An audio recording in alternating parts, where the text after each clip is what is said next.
সম্মানিত দিনী ভাই বোন, আবু হুরায়রা রাদিয়াল্লাহু তাআলা আনহু বলেন, রাসূল সাল্লাল্লাহু আলাইহি সাল্লাম বলেছেন, মান সামা রমাজানা ঈমানান ওয়া ইহতিসাবান গুফিরা লাহু মা তাকাদ্দামা মিন জামবিহি।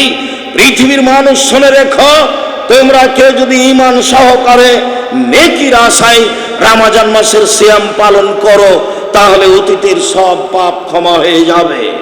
এটাই রমজান মাস। দৃঢ় ঈমান নিয়ে নেকির আশায় রমজান মাসের সিয়াম পালন করো, তোমাদের অতীতের পাপ ক্ষমা হয়ে যাবে। রাসূল সাল্লাল্লাহু আলাইহি সাল্লাম বলেন, মান কামা রমাজানা ঈমানান ওয়া ইহতিসাবান গুফিরা লাহু মা তাকাদ্দামা মিন জামবিহি।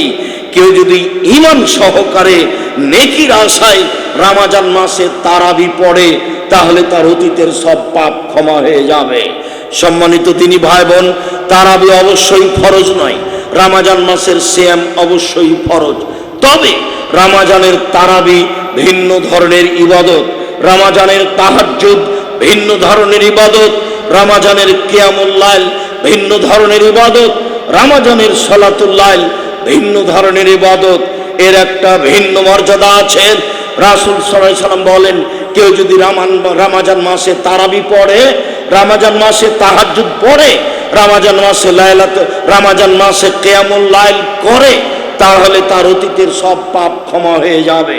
মর্মে রমজান আসলেই পুরো মাস তারাবি, তাহাজ্জুদ, কিয়ামুল লাইল, সালাতুল লাইল পড়ার প্রাণপণে চেষ্টা করবেন। একাই পড়া সবচেয়ে ভালো হবে।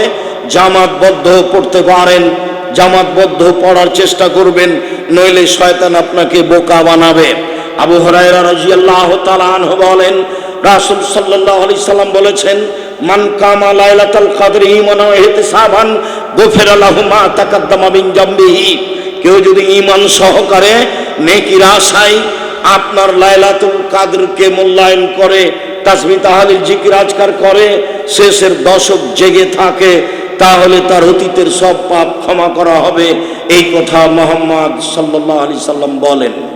সম্মানিত দিনী ভাই বোন, আমি অত্র হাদিসগুলি পেশ করে আপনাকে রমজান মাসকে যথাযথভাবে মূল্যায়ন করার জন্য অনুরোধ জানাচ্ছি।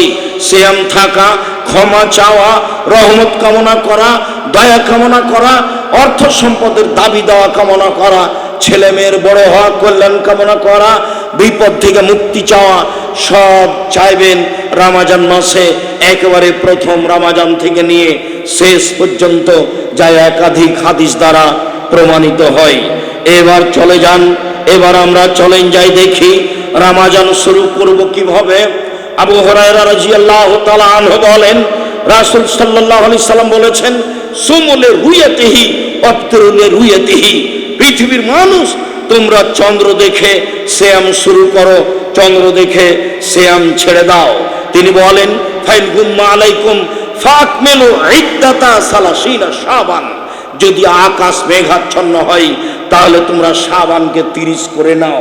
রমজান কমুক আর বেশি হোক তাতে আসে যায় না। আরবি মাস তো 30-এর বেশি হয় না। রমজান কমে যাক তাতে আসে যায় না। যদি আকাশ মেঘাচ্ছন্ন হয়, তাহলে তোমরা শাবানকে 30 করে নাও। এতে যদি রমজানের একদিন শাবানের মধ্যে ঢুকে যায়, তাতে আসে যায় না। সম্মানিত দিনী ভাই বোন,